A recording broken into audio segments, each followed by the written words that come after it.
addaa qabna. Itti fufiiraa jiru.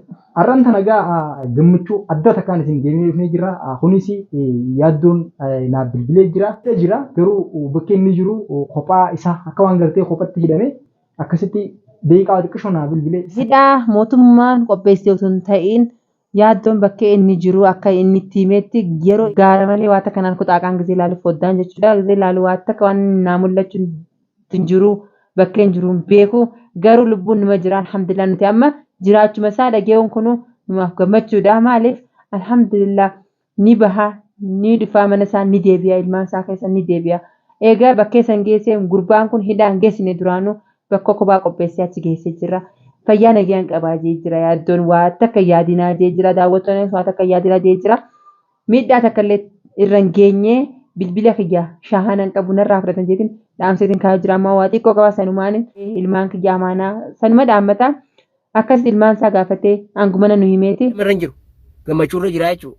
Jechuun gammachuun akka abbaan itti gammade hamtuutti illee gammadu inni gammachuurra jira jechuudha. Amma eenyu karoorra keessa jiru eenyu yaadduudha jechuudha. Tajaajila sana furmaata gooneet maallaqaan waan inni adawummaa itti yaade kana nuti maallaqaan cufne biyyitu maallaqaan dalayti askarri asii maallaqaan malee akkanas jalaan dubbatu cufne.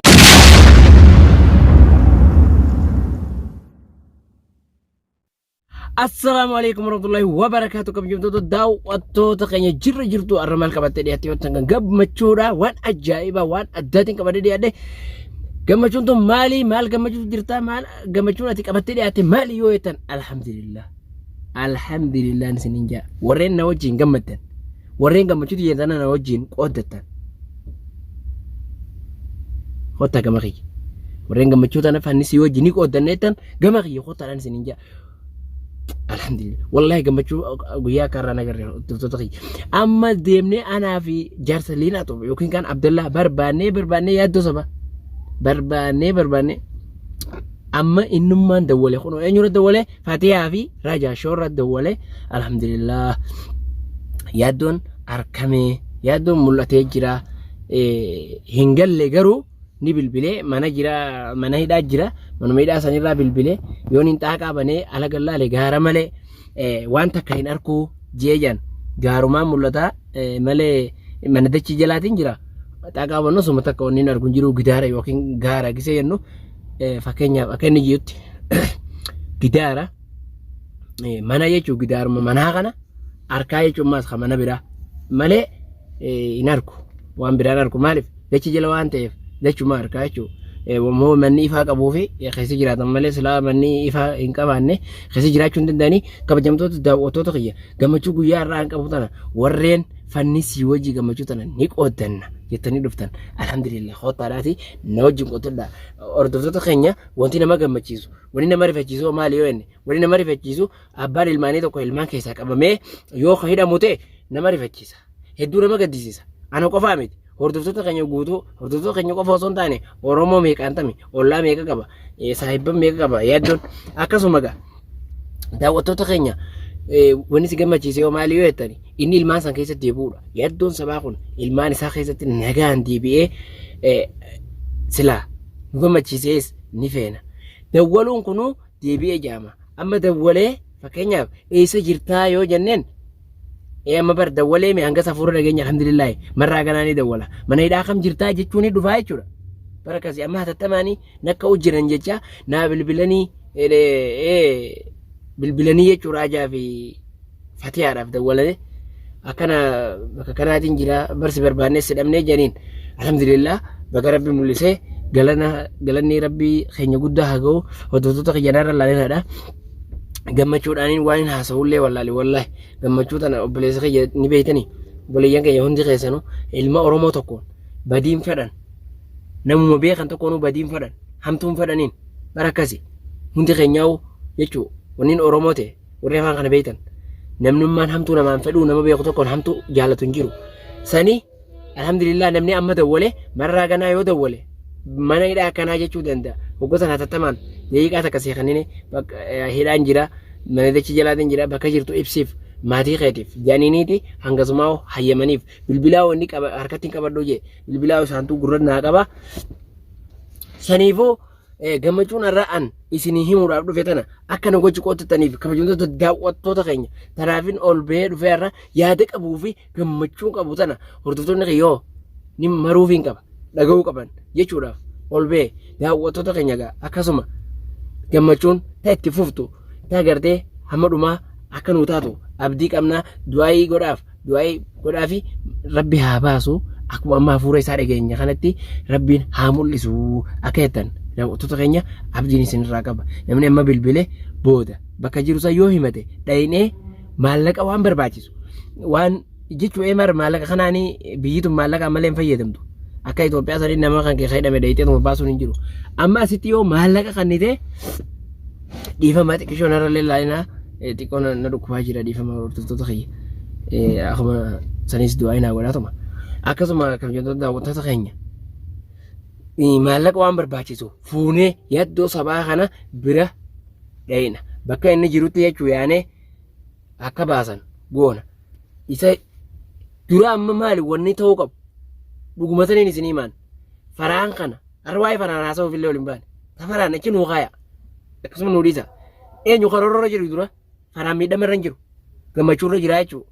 Jechuun gammachuun akka abbaan itti gammade hamtuutti illee gammadu inni gammachuurra jira jechuudha amma eenyu karoorra keessa jiru eenyu yaadduudha jechuudha ta yaaddu sana furmaata gooneet maallaqaan waan inni adawummaa itti yaade kana nuti maallaqaan cufnee biyyitu maallaqaan dalayti askarri asii maallaqaan malee akkanas jalaan dubbatu cufnee baafnee yoo rabbi nuu laafise akkasi baafnee san booda tafaraan walin laalu teenya walumaan laalu teenya daawwattoota keenya akkana lafatti hin dhiifnu tafaraan walin laalu teenya wallaahi yaaddoo immoo dura yaaddoo kana baasuudha bakka inni jiru sanii dura isa fuunee ilmaan san keessa deebisuudha akkam jettan mee asirratti akkam jettan yaada maal qabdan daawwattoota yaadni keessan hoo qabe asirratti dura yaaddoo kana fuunee maatii isaa keessatti daa'imman isaa keessatti deebisuudha sababni kana nu dirqamsiise kana dura godhuu qabnuuf maaliif sababa haati mana isaa mana hin jirreef sababa sanii fi ilmaan kanatti deebisuu qabnaa yaaduu yoo qaba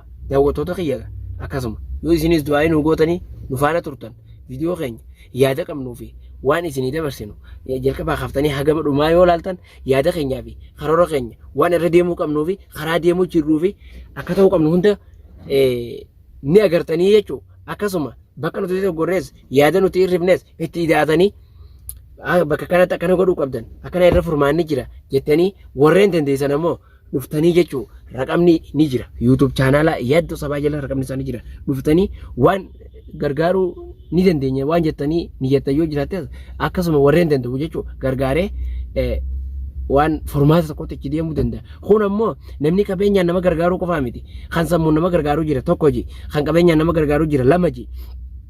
Kan gartee hojiidhaan miilaan deemee fakkeenyaaf akka keenya kana deemee nama gargaaruus ni jira.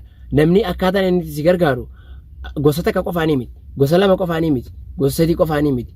Gosa afur qofaanii miti. Akkaataa hedduutti si gargaaruu danda'a. Kun yaadaan, kun dandeettiidhaan, kun gargaarsan karaa adda addaatiin jechuun hanga sammuu walirra qabuun namni hanga aangootti dhiyaatuun hanga afaan biyya tanaa beekuun wal gargaaruu dandeehaa jechuudha. Akkasuma kam jirtu daawwattoota keenya du'aayii godhaa alhamdulillah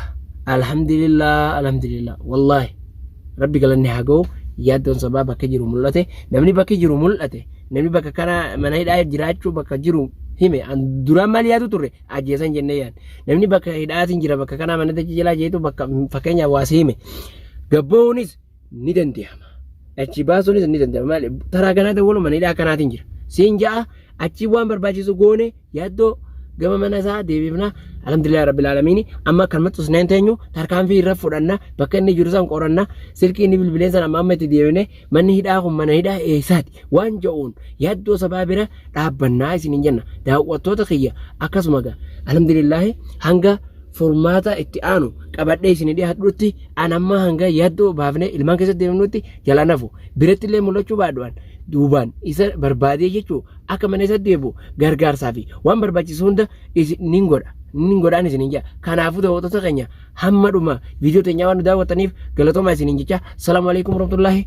wabarakaatu nagatti naa tura hamma viidiyoo biraatiin isin deebuutti. Hawwaasaa kan duraanuu beekamaadha ajaa'an akka harka dhalaadhaa eeggatu hordoftoonni meeqaa baree jira hatta gandi isaaniitu bakka inni jiru hin beeknu dhugaa jaan akkana jaan jette amma fatiyaan dhaqeetiin mana isaanii gaafadhe. Eega. Gaafannaan ni agarree qaata. Hattummaa jiraa jira hattu gaari. Amma fakkeenyaaf asii baara dhaqeetuma dhalaa takka irraa kafalee as karaa hojii deemaame dalagaa dhaqee baatirraa hin dhufiniiti maallaqa ofiiti jeeniituma. Akka aadaa isaanii jira jechuudha. Maallaqa saniin jiraachuu jirte jechuudha inni biroon jirtuti. Akka isiniif daawwattoota keenyaaf viidiyoon tun si geessi gaafa viidiyoon tun si gahee deebiidhaan imaamni kun Abdullaa imaamtaas jiranii kootummaa nuti jirru ni beekta bakki nuti jirru ni beektaati. Hattummaa san dhiisi akka isiniifuu yaaddoo baasii yaada biroo ni qabda. Yaada khalaas anna hordoftoonni wanni hin dhaamuuf akkama viidiyoo tana sheer godhanii nama hunda biraan gahanii yaaddoo bira dhaabbachuu jira moo bira dhaabbachuutti hin jira waan jirurraa ilaa jalqabarraa kaasanii hanga dhumaa yoo viidiyoo tana ilaalan waan hubatan qabanii yaaddoo barbaannee dhabuu keenyaafis nuuf falcha hambas nuti kan irraa hafuu miti hanga ilmaan keessatti yaaddoo kana deebifnutti jalaan hafnuu waan jiruun dhaamaa kana hordoftoota. Akkasumas sanumaa faraan ammoo yoo rabbii wal nu garsiise nuti waan isa goonuu beeka jechuun inni jirra kun nutis akkasii saniifu. Assalamu alaikum warahmatullahi wabarakatuh. Bye bye.